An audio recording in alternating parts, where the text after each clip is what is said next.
দর্শক, বিশ্বজুড়ে ভয়াবহ রূপ নিয়েছে করোনা ভাইরাসের সংক্রমণ। কোভিড-19-এ ক্রমেই আক্রান্তের সংখ্যা বাড়ছে। বাংলাদেশেও এর ভয়াল থাবা থেকে বাদ যায়নি। সংক্রমণের চতুর্থ ধাপে চলছে কমিউনিটি ট্রান্সমিশন। করোনার সব খবর, আপডেট এবং পরামর্শ নিয়ে আমাদের নিয়মিত আয়োজন corona update presented by mister হাইজিনে। আপনাদের সঙ্গে এই মুহূর্তে রয়েছে আমি রুবায়েত হাসান। দর্শক, সংক্রমণের 3 মাসেও পিসিআর ল্যাব স্থাপন করা যায়নি সব জেলাতে। এমনকি হটস্পট হিসেবে পরিচিত জেলাগুলোতেও অবস্থা তেমন একটা উন্নতি এখন পর্যন্ত হয়নি। শনাক্তের সংখ্যা হাজার ছাড়ানো ঢাকার পাশের 2 জেলাতে এখনও নেই পরীক্ষাগার। আর 5 শতাধিক রোগী শনাক্ত হয়েছে এমন জেলার বেশিরভাগই পিসিআর সুবিধার বাইরে রয়েছে। দাগনভূঞা উপজেলার শিবপুর গ্রামের জাহাঙ্গীর আলম জ্বর কাশি নিয়ে 2 দিন ধরে ঘুরছেন করোনা পরীক্ষার জন্য, কিন্তু জেলায় নমুনা সংগ্রহ বন্ধ, তাই নিরাশ হয়ে ফিরতে হচ্ছে প্রতিদিন। গতকালকেও আসছিলাম এই নমুনা পরীক্ষা দেওয়ার জন্য, এখন আজকেও আসছি, তবে আজকেও হবে না। ফেনীতে পিসিআর ল্যাব নেই, তাই পরীক্ষার জন্য নমুনা পাঠাতে হয় অন্য জেলায়। সেখান থেকে রিপোর্ট আসতে লাগে দীর্ঘ সময়। একই সমস্যা অন্য জেলাগুলোতেও। বলছে 3 দিনের মাথার মধ্যে পজিটিভ হলে ফোন দেবে, কিন্তু আজকে 11 দিন হয়ে গেছে, কোনো ফোনও আসে নাই, কিছুই হয় নাই। দেখা গেল একটা রিপোর্ট দেওয়ার পর 7 হতে 8 দিন সময় লাগে, কোনো রোগীর ক্ষেত্রে 10 দিনের সময় লেগেছে, আমাদের কাছে প্রমাণ আছে। এই সময়ের মধ্যে যারা পজিটিভ হয়, যাদের নমুনা সংগ্রহ করা হয়, এরা তো বিভিন্ন জায়গায় ঘুরে বেড়াচ্ছে। আসলে কে করোনা পজিটিভ বা কে নেগেটিভ এটা শনাক্ত না করার কারণে এটা আরও সামাজিকভাবে আরও বেশি করে সংক্রমিত হচ্ছে, যার কারণে মানুষ আরও অনেক বেশি স্বাস্থ্য ঝুঁকির মধ্যে রয়েছে। এই দৃশ্য সুনামগঞ্জের। পরীক্ষাগারের অভাব, দায়সারা নমুনা সংগ্রহ চলছে যেখানে সেখানে। সংগ্রহ করা নমুনা পাঠানো হচ্ছে বিভাগীয় শহরে, সেখান থেকে প্রতিবেদন আসতে সপ্তাহ পার। পিসিআর ল্যাব স্থাপন করে তাহলে অবশ্যই সুনামগঞ্জে আক্রান্তের সংখ্যা বাড়বে, কারণ যে হারে মানুষ রাস্তাঘাটে আছে অবশ্যই এই সংক্রামক ভেদি করোনায় আক্রান্ত হয়েছে। অনেক কম আক্রান্ত হয়েছে এমন জেলায়, অনেকগুলো এমন জেলায় টেস্টিং ল্যাব স্থাপন করা হয়েছে। এগুলো কোন ক্রাইটেরিয়ায় স্থাপন করা হয়েছে সেটা একটা বড় প্রশ্ন। আইইডিসিআরের জেলাওয়ারি শনাক্তের তালিকায় হাজারের বেশি রোগী আছে এমন জেলাগুলোর মধ্যে হটস্পট মুন্সিগঞ্জ আর নরসিংদী। অথচ এই 2 জেলায় পিসিআর মেশিন স্থাপন হয়নি দীর্ঘদিনেও। আর 500 গণ্ডি পেরিয়েছে এমন জেলার বেশিরভাগেরই নেই নিজেদের নমুনা পরীক্ষার সক্ষমতা। আমরা পজিটিভ রোগী যেটা শনাক্ত করতে আমাদের দেরি হয়, আর যার ফলে আমাদের রোগীগুলিকে আমরা আইসোলেশন নিতেও দেরি হয়, আর তাদের দ্বারা কিন্তু অন্য লোক সংক্রমিত হয়ে যায়। বিশ্বজুড়ে পিসিআর মেশিনের সংকট। বাংলাদেশে এর সাথে যোগ হয়েছে বায়োসেফটি পরিবেশ আর ভাইরোলজিস্টের অভাব।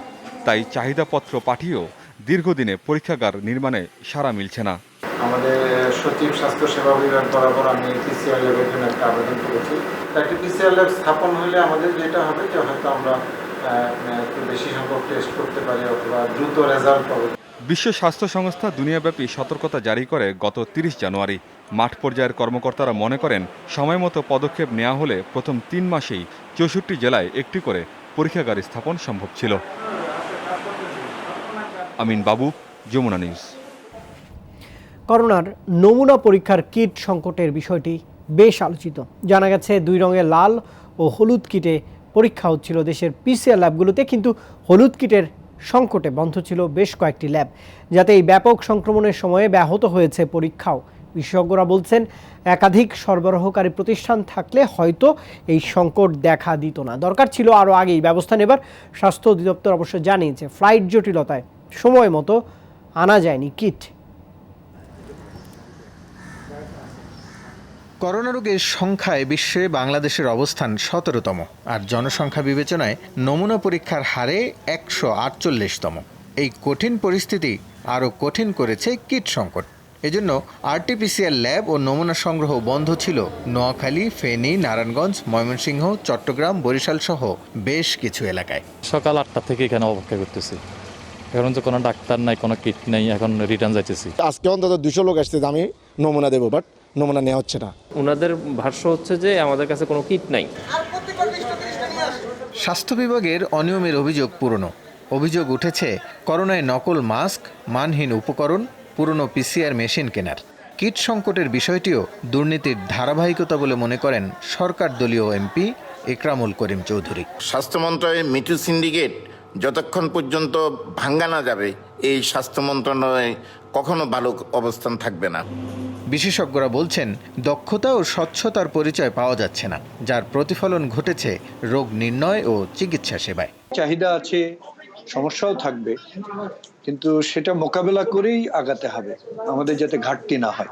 ঘাটতি হলে তো স্বাভাবিক কারণে যেটা দাঁড়াবে যে আমরা যথাসময়ে একজন রোগীকে শনাক্ত করতে পারবো না। কর্তৃপক্ষের উচিত দ্রুত এই পিসিআর এর কিটটা নিয়ে আসা এবং সবখানে সরবরাহ নিশ্চিত করা, পাশাপাশি অন্য টেস্টগুলোর সাথে চালু করা উচিত, বিশেষ করে অ্যান্টিজেন টেস্ট।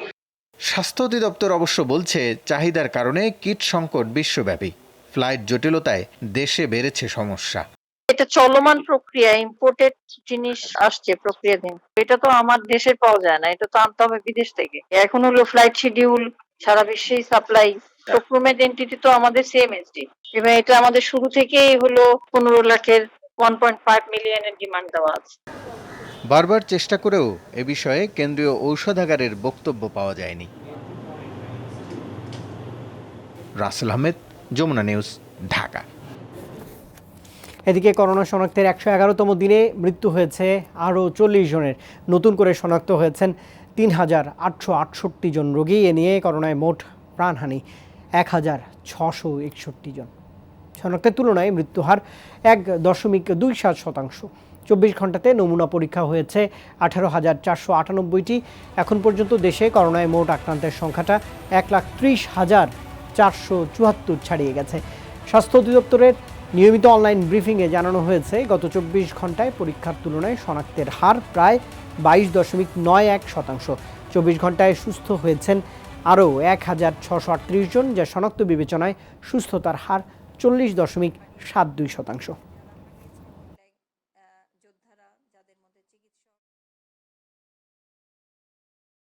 সকল বিভাগ মিলে সাধারণ বেড সংখ্যা 14,610টি এবং আইসিইউ বেড সংখ্যা 379টি, এবং সকল বিভাগের রোগী ভর্তি আছে 4,691 জন, এবং আইসিইউ বেডে রোগী ভর্তি আছে 183 জন। সব হাসপাতালগুলিতে অক্সিজেন সিলিন্ডার আছে 10,240টি, হাই ফ্লো নেজাল ক্যানুলা আছে 80টি এবং অক্সিজেন কনসেন্ট্রেটর আছে 55টি।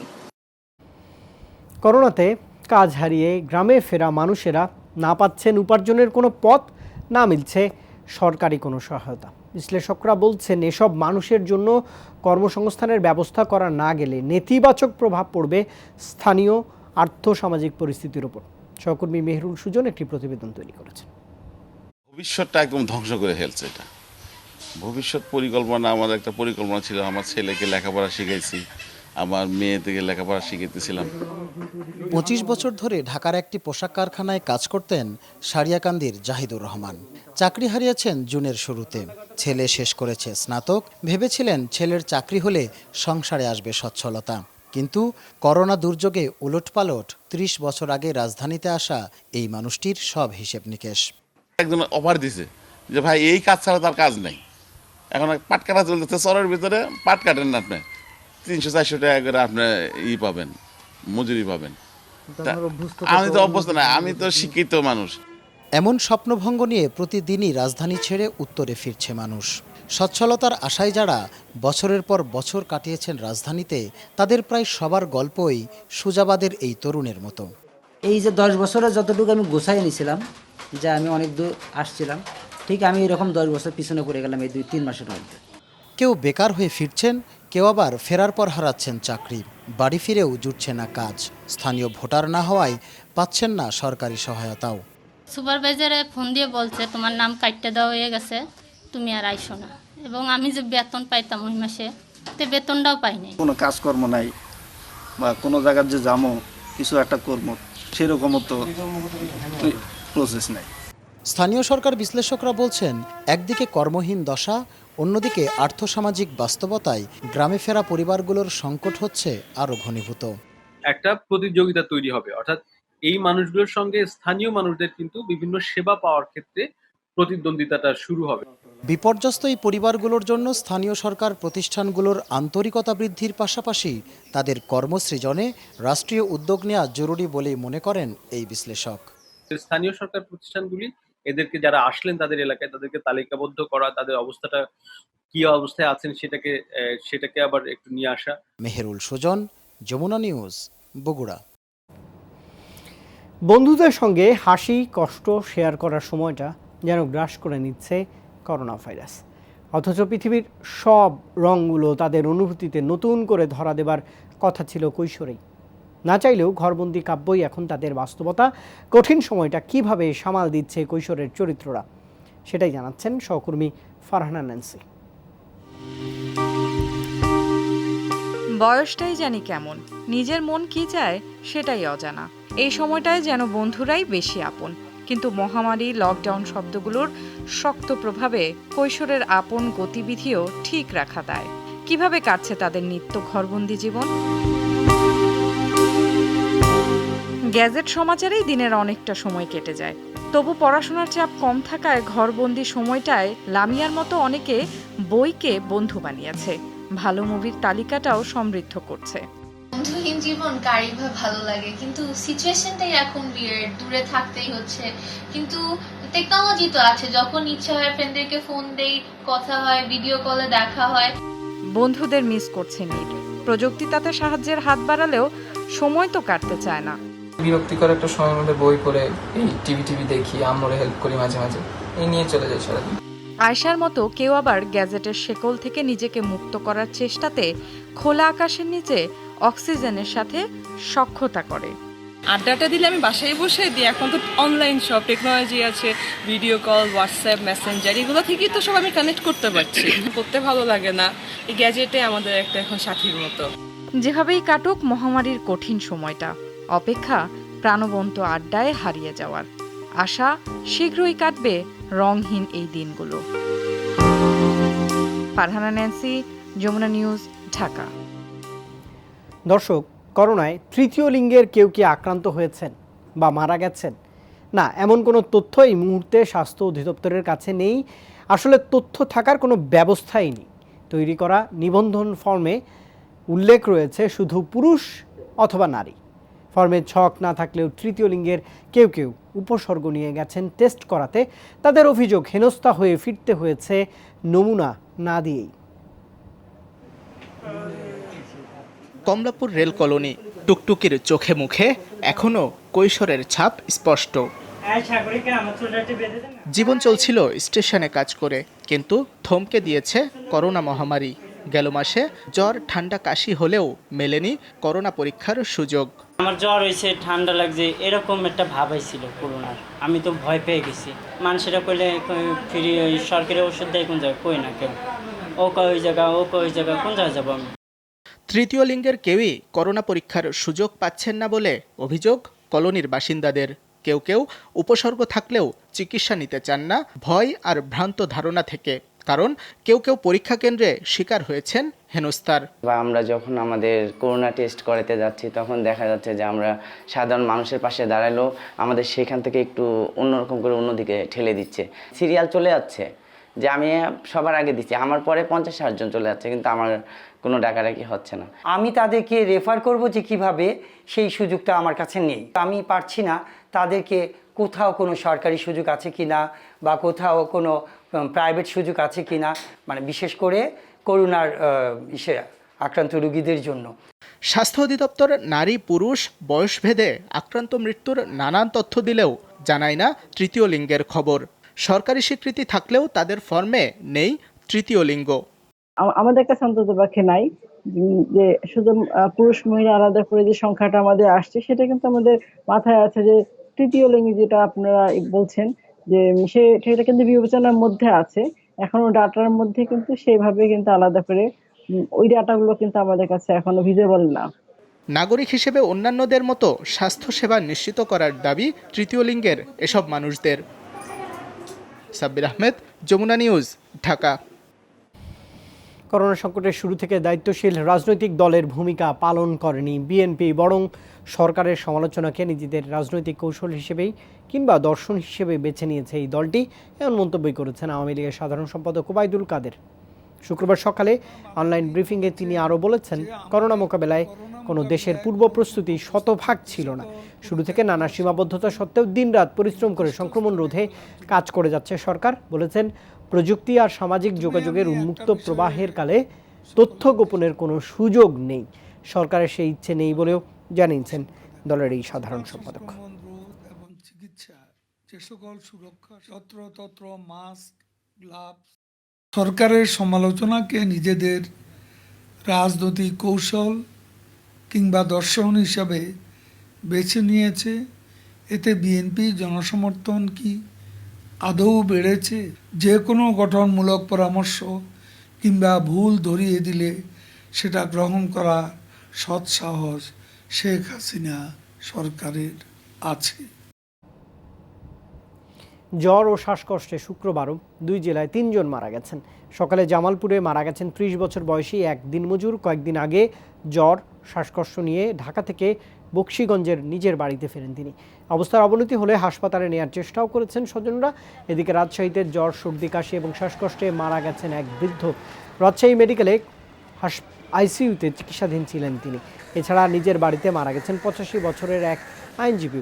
গেল কদিন ধরে তিনি জ্বর ও সর্দি কাশিতে ভুগছিলেন। স্বজনদের অভিযোগ, করোনা পরীক্ষার জন্য নমুনা দিতে চাইলেও তা নেয়নি রাজশাহী হাসপাতাল কর্তৃপক্ষ।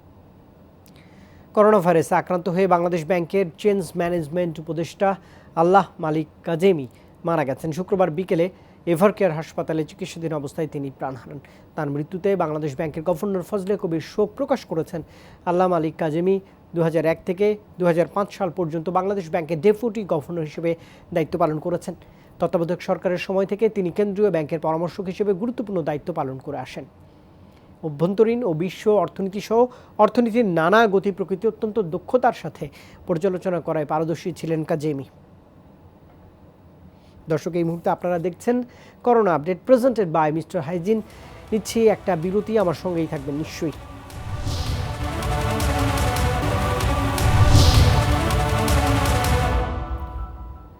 দর্শক, আবারও আপনাদের স্বাগত জানাচ্ছি। আপনারা দেখছেন corona update presented by mister Hygiene. বিশ্বজুড়ে একদিনে 5,000-এর বেশি প্রাণ গেছে। কোভিড-19 নতুন সংক্রমিত 1,76,000-এর কাছাকাছি মানুষ। গেল 24 ঘন্টাতেও সর্বোচ্চ প্রাণহানি হয়েছে লাতিন আমেরিকার দেশ ব্রাজিলে।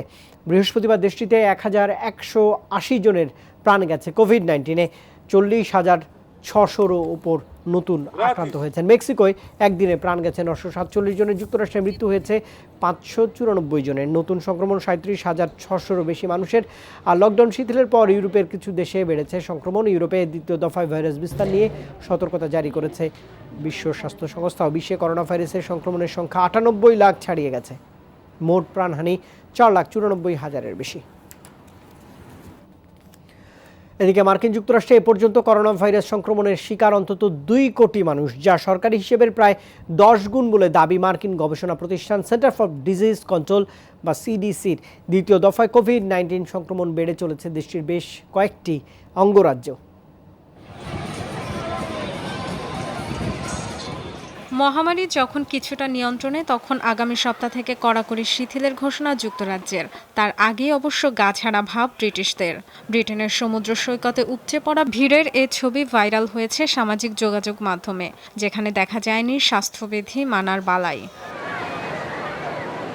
এমন বেপরোয়া আচরণ দ্বিতীয় দফা মহামারী বিস্তারের কারণ হতে পারে বলে সতর্ক করেছে বিশ্ব স্বাস্থ্য সংস্থা। ইউরোপীয় পার্লামেন্টের হেলথ কমিটির সাথে ডব্লিউএইচওর ভিডিও কনফারেন্সে তুলে ধরা হয় বর্তমান পরিস্থিতি।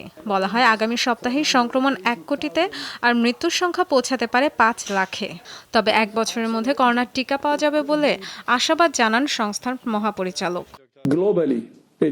ইউরোপের পরিস্থিতির উন্নতি হয়েছে বটে, তবে বাকি বিশ্বের হিসেবে মহামারীর প্রকোপ এখনও বাড়ছে। ইউরোপীয় দেশগুলোয় সংক্রমণ কমলেও ভাইরাস কিন্তু এখনও সক্রিয়। সবাইকে সর্বোচ্চ সতর্ক থাকতে হবে। গবেষণা যেভাবে এগিয়ে যাচ্ছে তাতে খুব দ্রুত ভ্যাকসিন পাওয়া যাবে বলে আশা প্রকাশ করছি। গেল সপ্তাহে যুক্তরাষ্ট্রের সামগ্রিকভাবে করোনা সংক্রমণ বেড়েছে 25%। 10 অঙ্গরাজ্যেই সংক্রমণ বেড়েছে 50%। নিউ ইয়র্কের পর এখন দেশটিতে কোভিড-19 হটস্পট টেক্সাস। অঙ্গরাজ্যটিতে পরীক্ষিত নমুনার 10%ই পজিটিভ। দৈনিক সংক্রমণের রেকর্ড হয়েছে ক্যালিফোর্নিয়াতেও। এছাড়াও আক্রান্তের সংখ্যা বৃদ্ধি পেয়েছে অ্যালাবামা, অ্যারিজোনা, ফ্লোরিডা সহ 10 অঙ্গরাজ্যে। মার্কিন রোগতত্ত্ব নিয়ন্ত্রণ বিভাগের দাবি, দেশটিতে সংক্রমিতের সংখ্যা অন্তত 2 কোটি, যা সরকারি হিসাবের তুলনায় 10 গুণ বেশি। তবে মহামারী নিয়ন্ত্রণে আবারও সাফল্যের দাবি মার্কিন প্রেসিডেন্টের। আমরা 3 কোটির কাছাকাছি নমুনা পরীক্ষা করেছি। নমুনা পরীক্ষা বেশি হলে শনাক্তের হার তো বাড়বেই, অথচ গণমাধ্যমে এটা বলছে না মৃত্যুহার কমছে। এদিকে লকডাউন শিথিলের পর ইউরোপ, অস্ট্রেলিয়া সহ বেশিরভাগ দেশেই আবারও বেড়েছে করোনার সংক্রমণ। সেকেন্ড ওয়েভ ঠেকাতে ফের কড়াকড়ি জার্মানি, পর্তুগাল, অস্ট্রেলিয়া, দক্ষিণ কোরিয়া ও চীনের। ডরথি তাস্ট্রিন, যমুনা নিউজ। দর্শক, করোনা আপডেট দেখছেন আপনারা। যুক্তরাষ্ট্রের করোনা পরিস্থিতি জানাতে সেখান থেকে আমার সঙ্গে যোগ দিয়েছেন সহকর্মী আজিমউদ্দিন অফি। একটু জানাবেন, যুক্তরাষ্ট্রে কমপক্ষে 2 কোটি মানুষ করোনায় সংক্রমিত হতে পারে এমন দাবি করছে সিডিসি। এ বিষয়ে ট্রাম্প প্রশাসনের বক্তব্যটা আসলে কি, একটু জানাবেন আমাকে। জি রোবায়েত, আপনাকে ধন্যবাদ। যুক্তরাষ্ট্রে আপনারা জানেন প্রতিনিয়ত আক্রান্ত এবং মৃত্যুর সংখ্যা বাড়ছে। যদিও মৃত্যুর সংখ্যা পুরোপুরি একটু কমের দিকে যাচ্ছে, আক্রান্তের সংখ্যাটা বেশি। আর ডিবিসি যে তথ্যটা দিয়েছে প্রায় 2 কোটি মানুষ আক্রান্ত হতে পারে। সেই ক্ষেত্রে বিশেষ করে ডোনাল্ড ট্রাম্প কয়েকদিন আগে এই দেশের গণমাধ্যমে একটি কথা বলছেন, মানুষ যত টেস্ট করছে আক্রান্তের সংখ্যাটা বাড়ছে, টেস্ট করে কমিয়ে দিলে হয়তো আক্রান্তের সংখ্যা কমে যাবে, এমন তথ্য দিয়েছেন। আবার কয়েকদিন আগে আরেকটি কথা তাও গণমাধ্যমে উঠে আসছে, বলছে প্রায় 1.5 লক্ষ মানুষ মৃত্যুবরণ করবে। আবার টেস্ট করছে বিধে হয়তো আক্রান্তের সংখ্যাটা বেড়ে যাচ্ছে, এই ধরনের তথ্য উনি মাঝে মধ্যে বিভিন্ন গণমাধ্যমকে দিচ্ছেন। আমরা এখানকার গণমাধ্যমে সেটা দেখতে পাচ্ছি। আমি রুবাইত, আমি আরেকটা বিষয় যোগ করতে চাচ্ছি। আপনারা জানেন যুক্তরাষ্ট্রে বিভিন্ন জায়গায় এখন শিথিল হচ্ছে, বিশেষ করে মুসলিম কান্ট্রি যেগুলো মুসলিম অধ্যুষিত এলাকা, যেগুলো অনেক মানুষ বসবাস করে, বিশেষ করে নিউ ইয়র্ক, ব্রুকলিন। এখানে বাংলাদেশিদের কয়েকটি মসজিদ রয়েছে, প্রায় 4টি মসজিদ। এখানে একটি মসজিদে আমরা দেখতে পাচ্ছি আজকে 2 সপ্তাহ পর্যন্ত নামাজ শুরু হচ্ছে। শুক্রবার নামাজ আদায় করছেন, আবার প্রতি সপ্তাহে সোশ্যাল ডিস্টেন্সটা মেনটেন করে তারা। আজকে যেটা আমি দেখতে পেয়েছি, সোশ্যাল ডিস্টেন্স মেনটেন করে তারপর মানুষ নামাজ আদায় করছেন। এখানে আমি ইমাম সাহেবের সাথে কথা বলতে চাচ্ছি, যিনি আজকে আমাদের এখানে নামাজ আদায় করছেন, সহকারী প্রেস ইমাম। উনি, আপনি একটু বলবেন আপনার কতটুকু সোশ্যাল ডিস্টেন্স মেনটেন করে সরকারি বিধি মেনে নামাজ আদায় করছেন, যদি আমাদেরকে একটু বলতেন। আমরা সরকারি বিধি অনুযায়ী রেখে আদায় করার জন্য বলেছে, এই জন্য আমরা সেই ডিস্টেন্স বজায় রেখে নামাজ আদায় করছি। কিন্তু প্রচুর লোক আসতেছে বিধে আমরা নামাজটা আমরা 1 জামাতে শেষ করতাম, আমরা ডিস্টেন্স বজায় রাখার কারণে আমরা 3 জামাতে এই নামাজটা পড়তে হইতেছে আমাদেরকে। কিন্তু আমরা সরকারি বিধি ল অনুযায়ী আমরা সেভাবে করতে, যার কারণে আমাদের সেই সরকার যে সুযোগ করে দিয়েছেন নামাজ পড়া, আজকে 3 জুমা আমরা আদায় করেছি। সেই হিসেবে 3 জামাত করে এটা সরকারকে ধন্যবাদ দেওয়া দরকার। সরকার আমাদের নামাজ পড়া, আমাদের সবাইকে নামাজ পড়ার সুযোগ করে দিয়েছেন। আমরা যে ডিস্টেন্স বজায় রেখে নামাজ পড়তেছি, তাতে আশা করি আমাদের স্বাস্থ্যবিধি রক্ষা হবে। সেই অনুযায়ী আমরা নামাজ আদায় করতে চেষ্টা করতেছি এবং মুসল্লিদেরকেও উৎসাহিত করতেছি তারা যেন ডিস্টেন্স বজায় রেখে যেন নামাজে দাঁড়ায়। আমরা মার্ক করে দিচ্ছি মসজিদে, প্লাস সাথে সাথে মুসল্লিদেরকেও বলতেছি যে মার্ক যেভাবে দেওয়া আছে ডিস্টেন্স, সেই ডিস্টেন্স অনুযায়ী আপনারা দাঁড়িয়ে নামাজ আদায় করবেন, তাহলে আমাদের নামাজ পড়ার সুযোগ থাকবে না যদি আমরা ডিস্টেন্স বজায় না রাখি। ধন্যবাদ আপনাকে। রোবায়েত, আপনি শুনতে পেয়েছেন, এখানে আজকে থেকে আমরা দেখতে পেয়েছি একটা মসজিদে নামাজ শুরু হয়ে গেল গত 1 সপ্তাহ থেকে আজকে 2 সপ্তাহ পর্যন্ত। আরো কয়েকটি মসজিদ রয়েছে যেগুলো আমরা আগামী সপ্তাহ থেকে নামাজ শুরু হবে, সেই আস্তে আস্তে। দর্শক, নিউ ইয়র্ক থেকে আমার সঙ্গে যোগ দিয়েছেন আজিমউদ্দিন অফি। তিনি যুক্তরাষ্ট্রের করোনা পরিস্থিতির খবর আমাকে জানাচ্ছিলেন। এদিকে করোনার নতুন হটস্পট লাতিন আমেরিকার দেশ ব্রাজিল। এখন ভ্যাকসিন আবিষ্কারের প্রাথমিক সাফল্য পাওয়া প্রতিষ্ঠানগুলোর কাছে আকর্ষণীয় দেশ। চূড়ান্ত ট্রায়ালের জন্য সবারই পছন্দ ব্রাজিল, আর তাতে না নেই এই দেশটির। কারণ ভ্যাকসিন আবিষ্কার হলে শর্ত অনুযায়ী তা উৎপাদনের সুযোগ মিলবে। পাশাপাশি অভিজ্ঞতা কাজে লাগিয়ে নিজস্ব ভ্যাকসিন তৈরির চেষ্টাও করছে ব্রাজিলের গবেষণা প্রতিষ্ঠান ইউনিফেস। মহামারী করোনার ভ্যাকসিন আবিষ্কারে কাজ করছে বিশ্বের প্রায় অর্ধশত গবেষণা প্রতিষ্ঠান। লক্ষ্য একটাই, সবার আগে ভ্যাকসিনের বাজারজাত করা চাই। তবে চূড়ান্ত ট্রায়ালের জন্য প্রয়োজন বিশাল জনগোষ্ঠী। বিশেষ করে আক্রান্ত নন কিন্তু সংক্রমণের ঝুঁকিতে আছে এমন ব্যক্তিদেরই খুঁজছেন গবেষকরা। আর ব্রাজিল সেই উপযুক্ত স্থান। তাই চীন, যুক্তরাজ্য বা ইতালি কারো ডাকে না নেই দেশটির। বিশ্বের অন্য সবার মতো আমরা উদ্বিগ্ন। দ্রুত ভ্যাকসিন আবিষ্কার হোক, এটাই চাই। আর সেজন্য গবেষণা প্রতিষ্ঠানগুলোকে সর্বাত্মক সহযোগিতা করব আমরা। পাশাপাশি নিজস্ব ভ্যাকসিন তৈরির চেষ্টাও করছি। যুক্তরাজ্যের অক্সফোর্ড, চীনের সিনোভ্যাক বায়োটেকের পর এবার চূড়ান্ত পরীক্ষার জন্য ব্রাজিলকে বেছে নিয়েছে ইতালি। এ নিয়ে federal university of Sao Paulo ইউনিফেসের সঙ্গে কথা চলছে দেশটির গবেষকদের। 6 মাসের মধ্যেই প্রাথমিক ফলাফল জানা যাবে, কিন্তু এটা বলা অসম্ভব 6 মাসের মধ্যেই ভ্যাকসিন পাওয়া যাবে। চূড়ান্ত ফলাফলের জন্য অপেক্ষা করতে হবে। ভ্যাকসিন কার্যকর হলে তা উৎপাদনের শর্তে প্রতিষ্ঠানগুলোর সঙ্গে চুক্তি করছে ব্রাজিল সরকার। পাশাপাশি তাদের সহায়তায় নিজস্ব ভ্যাকসিন উৎপাদনে কাজ করছে ইউনিফেস। মুজরাবেদ তারেক, যমুনা নিউজ। 24 ঘন্টায় করোনা রোগী শনাক্তে আবারও রেকর্ড গড়ল ভারত। এদিনে দেশটিতে শনাক্ত হয়েছে সর্বোচ্চ 18,185 জন। দেশটিতে প্রায় 76 লাখ নমুনা পরীক্ষায় করোনা পজিটিভ 4,91,000-এর মতো মানুষ। বৈশ্বিক সংক্রমণের তালিকার চতুর্থ অবস্থানে রয়েছে এই দেশটি। 401 জনের মৃত্যুতে মোট প্রাণহানি এই মুহূর্তে 15,000 ছাড়িয়েছে। মৃত্যু আর সংক্রমণের সবচেয়ে এগিয়ে মহারাষ্ট্র। রাজ্যটিতে নতুন করে আক্রান্ত হয়েছেন 3,900 জন মানুষ। পশ্চিমবঙ্গেও বাড়ছে করোনা সংক্রমণের হার আর মৃত্যু। ভারতে করোনা থেকে সুস্থ হয়েছেন প্রায় 3 লাখ মানুষ। প্রতিবেশী পাকিস্তানে বৃহস্পতিবার আক্রান্ত হয়েছে 4,000 মানুষ। 24 ঘন্টাতে সেখানে প্রাণ গেছে আরও 148।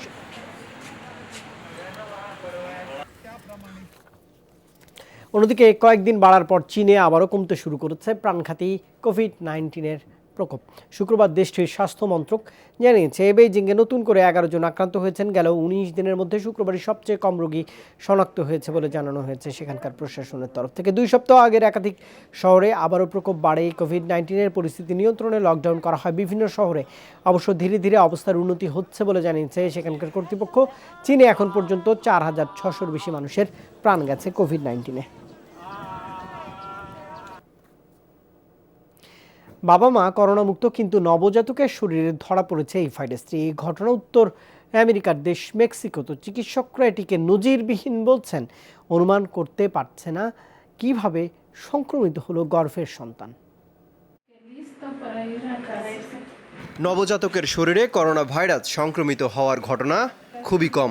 হাতে গোনা যে কয়েকটি রেকর্ড রয়েছে তার সবগুলোই জন্মের পর বাবা মা কিংবা অন্য কোনো মাধ্যমে সংক্রমিত হয়েছে। তবে মেক্সিকোতে ঘটেছে নজিরবিহীন ঘটনা। বাবা মা করোনা মুক্ত হলেও হাসপাতালে একসাথে জন্ম দেয়া 3টি নবজাতকের শরীরে ধরা পড়েছে কোভিড-19। বাচ্চার বাবা মায়ের করোনা ধরা পড়েনি, তবু আমরা তাদেরকে আলাদা করে পর্যবেক্ষণে রেখেছি, কারণ এমন ঘটনার কথা এর আগে শুনিনি। এমনকি ভাইরাসটি নতুন হওয়ায় এর সমাধান মিলছে না। তবে বাচ্চা জন্মের সময় স্বাস্থ্যকর্মী বা চিকিৎসকের মাধ্যমে সংক্রমিত হয়েছে কিনা এমন প্রশ্ন উঠলেও তা নাকচ করে দিয়েছেন সংশ্লিষ্ট চিকিৎসকরা। তারা বলছেন, করোনার বিষয়টি মাথায় রেখে স্বাস্থ্য সুরক্ষা মেনেই কাজ করেছেন সবাই। 3টি বাচ্চার মধ্যে 2 জন সুস্থ আছে, অপর বাচ্চা কিছুটা অসুস্থ। বিজ্ঞানের দৃষ্টি থেকে এটিকে নজিরবিহীন ঘটনা বলবো। এ ঘটনা পর্যবেক্ষণের পাশাপাশি তদন্ত শুরু করেছে দেশটির স্বাস্থ্য মন্ত্রণালয়। অমিত হাসান রবিন, যমুনা নিউজ। আর মাত্র 1 সপ্তাহ পরেই খুলে দেওয়া হচ্ছে থাইল্যান্ডের কিন্ডারগার্টেন স্কুল। দেশটিতে গেল 1 মাস যাবত স্থানীয় সংক্রমণ না ঘটায় 1 জুলাই থেকে শিশুদের স্কুল খোলার সিদ্ধান্ত নিয়েছে দেশটির সরকার। ভাইরাস প্রতিরোধ এবং নতুন জীবনযাত্রার সঙ্গে অভ্যস্ত করাতে কোমলমতি শিশুদের রীতিমতো প্রশিক্ষণ দিচ্ছে শিক্ষা প্রতিষ্ঠানগুলো। উচ্ছল প্রাণগুলোর হাসি মুখ ঢাকা পড়েছে মাস্কের আড়ালে। তাপমাত্রা পরিমাপক যন্ত্র আর হ্যান্ড স্যানিটাইজ পদ্ধতির কড়াকড়িতে চোখেও যেন অজানা আতঙ্ক। বিশ্ব স্বাস্থ্য সংস্থা বলছে কোভিড-19-এর প্রভাব যাবে না কয়েক বছরেও। সতর্কতাকে স্বাভাবিক ধরে নিয়েই তাই আগামী মাস থেকে থাইল্যান্ডে শুরু হচ্ছে কিন্ডারগার্টেন পর্যায়ের শিক্ষা কার্যক্রম। স্বাস্থ্যবিধি বা করোনা শিষ্টাচারগুলোয় শিশুদের অভ্যস্ত করতে আগেভাগেই প্রশিক্ষণ কর্মসূচি হাতে নিয়েছে বিভিন্ন শিক্ষা প্রতিষ্ঠান। বাচ্চাদের জন্য বিষয়গুলো নতুন, এ কারণে তারা বেশ উত্তেজিত। শিশুদের অভ্যস্ত করার জন্য অভিভাবকরাও বাড়িতে করোনা শিষ্টাচার ও স্বাস্থ্যবিধি মানছেন। অদ্ভুত শোনালেও নতুন প্রজন্মের কাছে এটাই স্বাভাবিক জীবন। নিরাপদ দূরত্ব রক্ষায় পরিবর্তন এসেছে শ্রেণীকক্ষের আসন ব্যবস্থাপনায়। প্রাণপ্রিয় বন্ধুটির সাথেও মানতে হচ্ছে সামাজিক দূরত্ব। শেখানো হচ্ছে ভাইরাস থেকে সুরক্ষিত থাকার পদ্ধতি। টিফিন পিরিয়ড বা প্লেগ্রাউন্ডে কি কি মানতে হবে শিক্ষকরা দিচ্ছেন সেসব নির্দেশনা। স্কুলের পক্ষ থেকে অভিভাবকদেরও দেয়া হচ্ছে নানা পরামর্শ। সন্তানকে ঘিরে উদ্বেগ কমাতেই এ উদ্যোগ। কিছুটা চিন্তিত ছিলাম, কিন্তু স্কুল কর্তৃপক্ষ করোনা ভাইরাস প্রতিরোধে এবং সামাজিক দূরত্ব নিশ্চিতে সব ধরনের পদক্ষেপ গ্রহণ করেছে। পরিবার থেকেও সন্তানকে স্বাস্থ্যকর থাকার উপায় শেখানো হয়েছে। বাড়ির বাইরে সবসময় মাস্ক পরা বা সাবান স্যানিটাইজার দিয়ে হাত বারবার পরিষ্কারের কথাও জানে বাচ্চারা। কোভিড-19-এর বিস্তার রোধে মার্চে সব শিক্ষা প্রতিষ্ঠান বন্ধ ঘোষণা করে থাইল্যান্ড, কিন্তু দেশটিতে গেল 1 মাসে স্থানীয় পর্যায়ে ঘটেনি কোনো সংক্রমণ। নতুনভাবে শনাক্ত রোগীরা সবাই বিদেশ ফেরত। পর্যটনের জন্য বিখ্যাত দেশটিতে মোট সংক্রমিত 3000-এর বেশি, সুস্থতার হার প্রায় 100%। মৌলি ইসলাম, যমুনা নিউজ। দর্শক, আপনারা এই মুহূর্তে দেখছেন corona update presented by mister hygiene. আর নিচ্ছে আবারও একটা বিরতি, আমার সঙ্গেই থাকবেন আরও আপডেটের জন্য।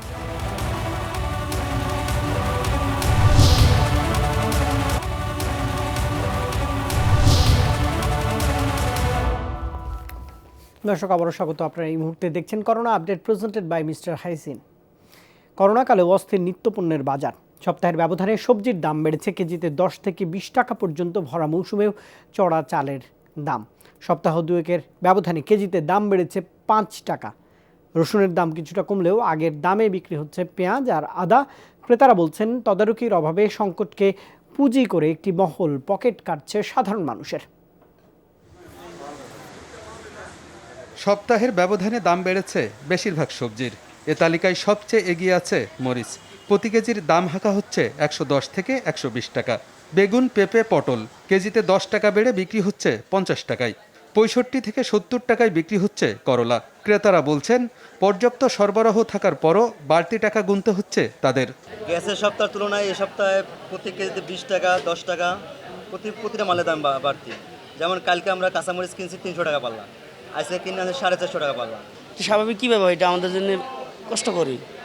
হ্যাঁ, তো অবশ্যই মানুষের এখন ইনকাম কম, কিন্তু জিনিসের দাম বেশি। এদিকে ভরা মৌসুমেও চড়া দামে বিক্রি হচ্ছে চাল। 40 থেকে 42 টাকার 88 চাল বিক্রি হচ্ছে 48 টাকায়। 32 থেকে 33 টাকার মোটা চাল বিক্রি হচ্ছে 40 টাকায়। 52 থেকে 55 টাকায় বিক্রি হচ্ছে মিনিকেটের কেজি। চালের বাড়তি দামের জন্য খুচরা বিক্রেতারা দায়ী করছেন পাইকারদের। ত্রাণ গভর্নমেন্ট ধান কিনতেছে, ওই অনুপাতে ওই 28 চালটার দামটা একটু বাড়ছে। এখন তো চালের দাম বাড়ার কোনো কথা না।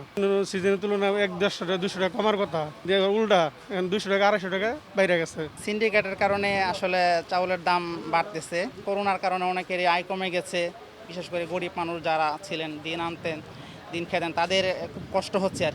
বাড়তি দরেই স্থিতিশীল আছে আদা ও পেঁয়াজের দাম, তবে কমেছে রসুনের দাম।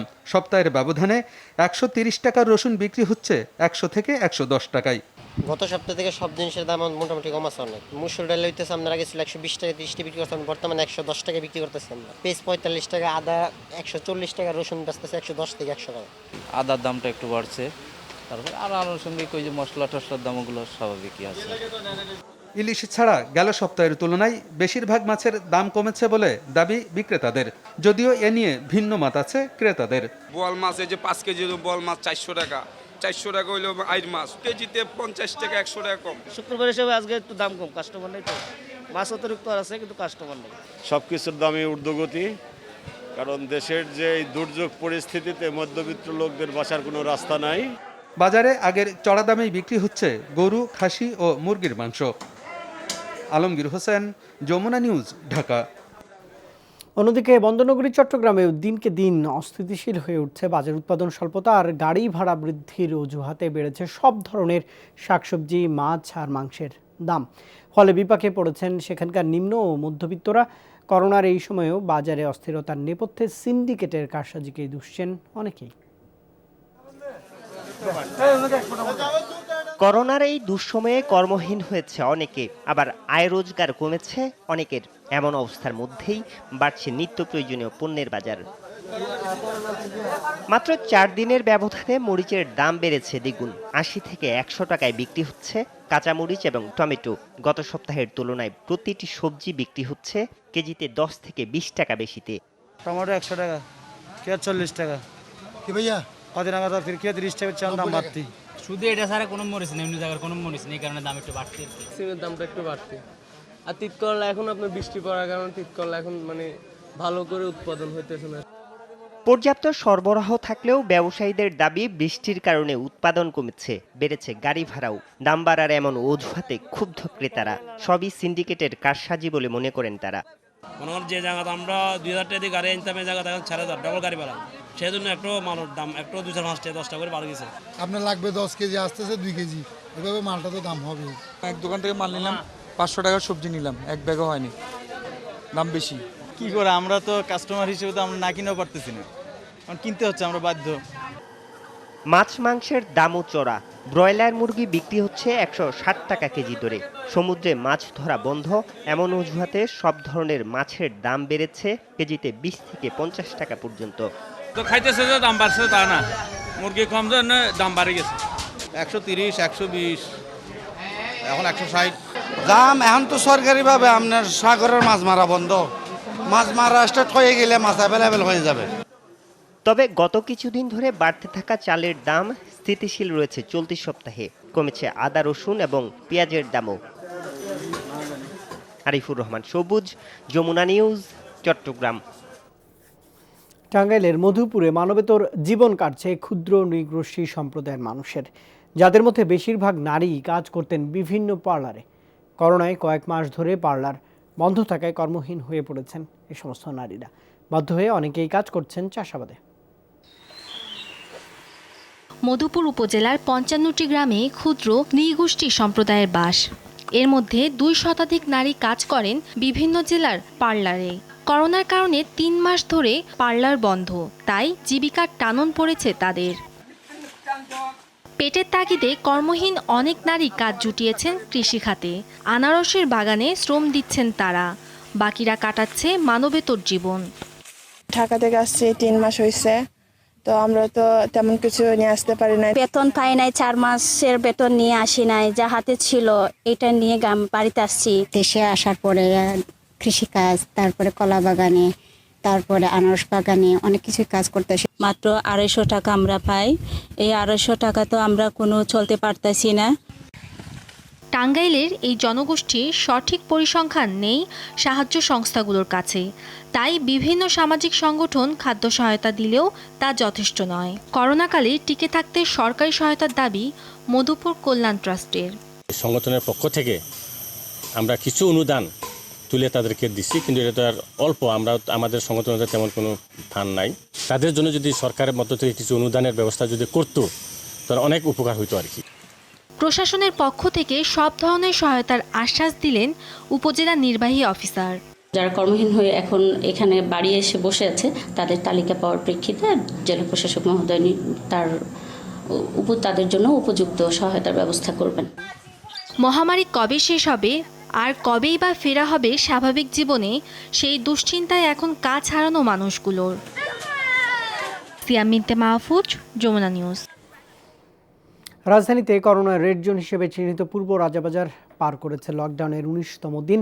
প্রথম দফায় 14 দিনের জন্য লকডাউন করা হলেও পরে এর সময়সীমা আরও 7 দিন বৃদ্ধি করা হয়। শুক্রবারও জরুরি সেবায় নিয়োজিত ছাড়া অন্য কাউকে এলাকায় প্রবেশ করতে বা বের হতে দেয়নি আইন রক্ষাকারী বাহিনীর সদস্যরা। সাপ্তাহিক ছুটির দিন হওয়ায় রেড জোন এলাকায় বাসিন্দাদের নানা অজুহাতে বাইরে বের হওয়ার প্রবণতা বেশ খানিকটা ছিল। লকডাউন এলাকায় স্থানীয় স্বেচ্ছাসেবীদের উদ্যোগে বাসিন্দাদের চাহিদা অনুযায়ী নিত্য প্রয়োজনীয় জিনিসপত্র সরবরাহ অব্যাহত রয়েছে। দেশের প্রয়োজনে এই লকডাউন কার্যক্রম চলতেছে, সেই জন্য তারা আগে যে প্রথম যে ঝামেলাটা করতো যে বের হওয়ার জন্য, এখন আর সেটা করছে না। যারা এখানে হাসপাতাল কর্মী আছে, বিভিন্ন হাসপাতালে যারা চাকরি করে, তারা বের হয়ে যাচ্ছে। জাতীয় মসজিদ বাইতুল মোকাররমে জুমার নামাজ শেষে করোনা ভাইরাস মহামারী থেকে মুক্তির জন্য আল্লাহর কাছে দোয়া করেছেন মুসল্লিরা। এর আগে খুতবায় করোনা থেকে নিজ এবং পরিবার পরিজনদের সুরক্ষিত রাখতে ইসলামের বিধান মেনে জীবনযাপনের উপর গুরুত্ব দেওয়া হয়। পাশাপাশি করোনায় রোগী এবং তার পরিবারকে অবজ্ঞার চোখে না দেখে আক্রান্তদের পাশে দাঁড়ানোর আহ্বান জানানো হয়। পরে করোনা মহামারী থেকে মুসলিম উম্মাহ সহ সমগ্র বিশ্ববাসীকে রক্ষায় মহান আল্লাহর নিকট প্রার্থনা করেন মুসল্লিরা। জাতির জন্য দোয়া করেছি, উম্মতের জন্য দোয়া করেছি, সারা পৃথিবীর মুসলমান ভাইদের জন্য করোনা ভাইরাস থেকে মুক্ত থাকে। অনেক সময় আমরা প্রকৃতির পরে জুলুম করছি, এই কারণে এবং স্বাস্থ্যবিধি না মানার কারণেই মূলত আমাদের এই মহামারী। আল্লাহ পাক যেন এই মহামারী থেকে সারা বিশ্বকে তথা বাংলাদেশকে হেফাজত করে। দর্শক, আপনারা দেখছেন এই মুহূর্তে corona update presented by Mister Hygiene. নিচ্ছি আবারও একটা বিরতি, আমার সঙ্গেই থাকবে নিশ্চয়ই।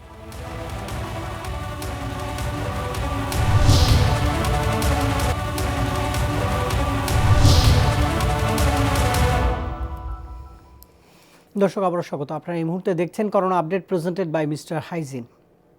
চট্টগ্রামে করোনা আক্রান্তের সংখ্যা প্রতিদিনই বাড়ছে। গত 24 ঘন্টায় নতুন করে আক্রান্ত হয়েছেন আরও 246 জন, মারা গেছেন 5 রোগী। সিভিল সার্জন কার্যালয়ের তথ্য বলছে বিআইটিআইডি আর চট্টগ্রাম বিশ্ববিদ্যালয়, চট্টগ্রাম মেডিকেল কলেজ ও বেসরকারি 2টি হাসপাতালের ল্যাবে 1093টি নমুনা পরীক্ষা করা এখন পর্যন্ত সম্ভব হয়েছে। পজিটিভ রিপোর্ট এসেছে 246 জনের।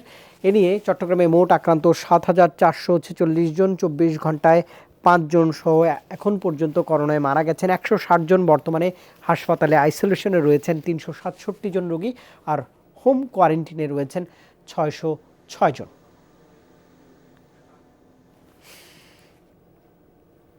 পুরো ওয়ার্ড নয়, মহল্লা বা অলিগলি ভিত্তিক লকডাউনে যেতে চায় চট্টগ্রাম সিটি কর্পোরেশন। পরবর্তী রেড জোন এলাকায় লকডাউন কার্যকরে সেভাবেই ম্যাপিং করছে সিভিল সার্জন কার্যালয়।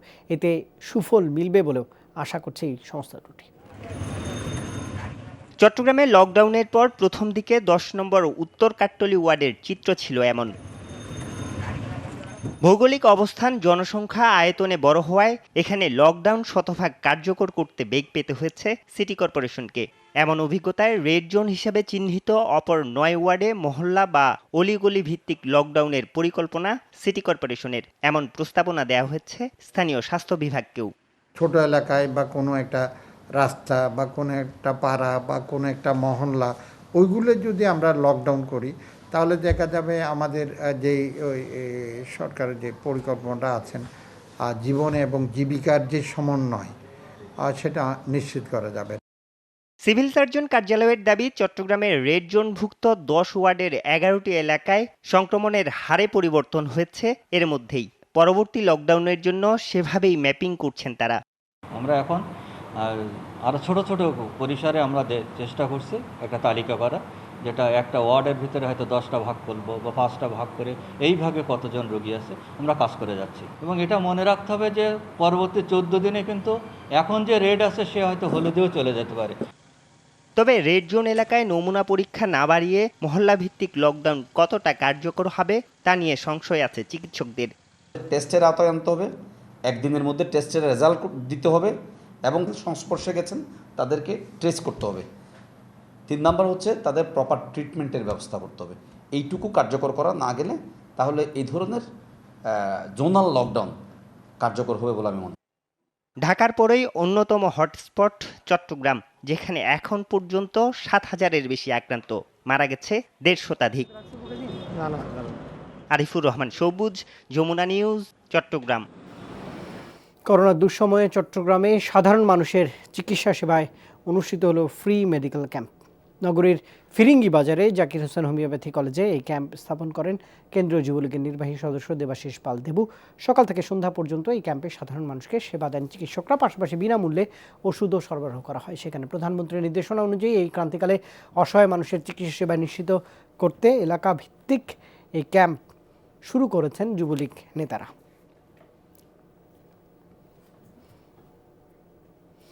অন্যদিকে করোনা নমুনা পরীক্ষায় পিসিআর ল্যাব পেতে যাচ্ছে রাঙ্গামাটিবাসী। শুক্রবার সকালে জেলা প্রশাসনের সম্মেলন কক্ষে ল্যাব বসাতে স্বাস্থ্য বিভাগকে 69 লাখ টাকার চেক প্রদান করা হয়েছে। এই সময় বক্তারা জানিয়েছেন পিসিআর ল্যাব স্থাপনে অর্থায়ন করছে বসুন্ধরা গ্রুপ।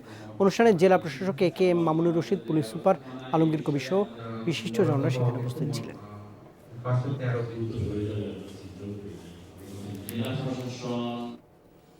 খাগড়াছড়িতে মানবিক সহায়তা অব্যাহত রেখেছে বাংলাদেশ সেনাবাহিনী। সকালে মাটিরাঙ্গা, আদর্শ গ্রাম, দলিয়াপাড়া, লাতুলিডার গ্রাম সহ কয়েকটি এলাকায় হতদরিদ্রদের মাঝে ত্রাণ সরবরাহ করা হয়। এ সময় করোনা মোকাবেলায় সবাইকে স্বাস্থ্যবিধি মানার পাশাপাশি সরকারি নির্দেশনা অনুসরণের আহ্বান জানানো হয়েছে।